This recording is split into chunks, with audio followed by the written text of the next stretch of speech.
Now, still in East Africa, the region's largest economy, Kenya, that grew by 7.5% in 2021. But that's just one side of the story. Employment and real income, so they're still at multi-year lows, partly reflecting the damage done by the COVID-19 pandemic.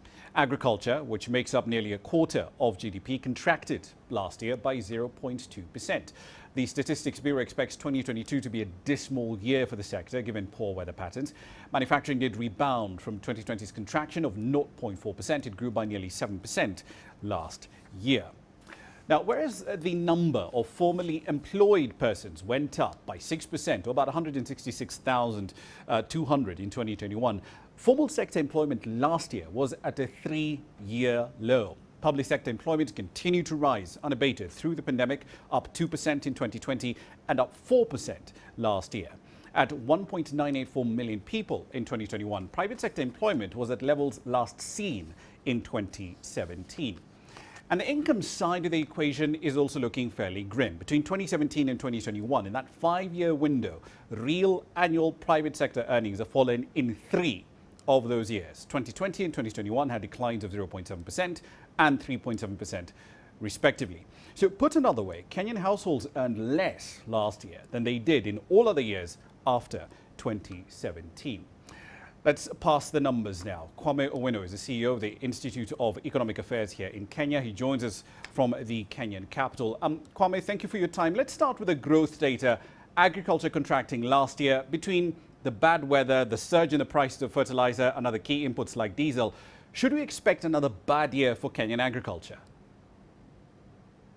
Okay, thanks, Ramah.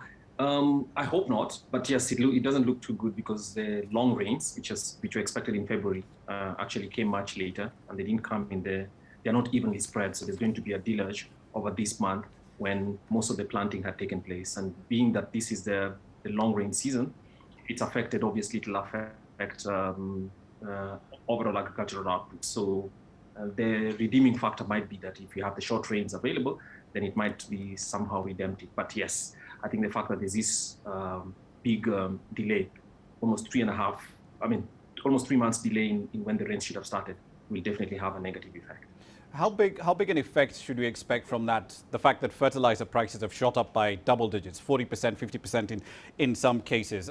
The bulk of our agriculture is concentrated in small-scale farmers, but is fertilizer prices big enough to swing output by a similar order of magnitude? Yes, I mean, especially if you consider commercial farmers. I mean, most of Kenyan farmers, the small-scale farmers, actually don't have surpluses to sell. So the larger-scale farmers will do the more intensive agriculture definitely depend on agriculture inputs. And if those costs rise, given together with the delay, then it's clear that their productivity per acre will actually be much, much less. So definitely, the fact that fertilizer prices have gone much further, we already see in the newspapers complaints by farmers that, look, this is almost unaffordable for us. So yes, that means that they probably cut how much input they make, and obviously that affects the yield. Indeed, and that certainly has a grim prognosis. I want to move on to the employment data. Total formal employment still well under pre-pandemic levels, only marginally high, in fact, than where we were back in 2018. What were your initial impressions of the employment data that came out of KNBS today? Okay, I think this not exactly expected, but obviously it's a factor about the nature of employment. So if you remember in 2020, which was extremely bad, the second quarter, I mean, something like 800,000 jobs were lost.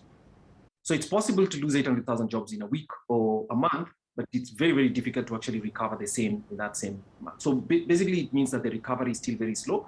So in spite of the fact that 7.5% of GDP growth is very impressive, I think the second or third highest in the last 20 years, it's actually disarticulated from jobs growth. So jobs growth is going to take much, much longer to recover. So yes, as you stated in your introduction, job numbers, especially formal sector job numbers, are actually where they were in 2018, not even 2019. So 2 years worth of job losses took place, and I think it's going to take a longer time for recovery to occur.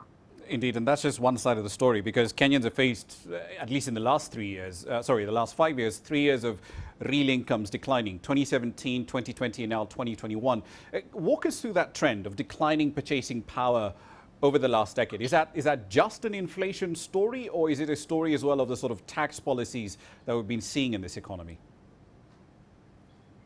Well, the tax story is real, but part of it has actually been the model of growth. So the model of growth that this administration has taken was basically to invest in heavy infrastructure or big infrastructure.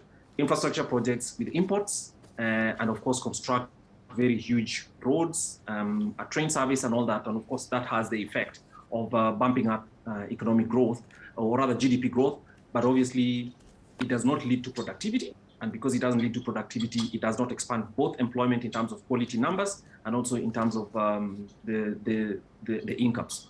So part of it is just basically the model of growth. So that's the first. The second is Kenya has a problem with labor productivity. I think this has been a long-standing problem. So it's a structural problem that actually needs fixing.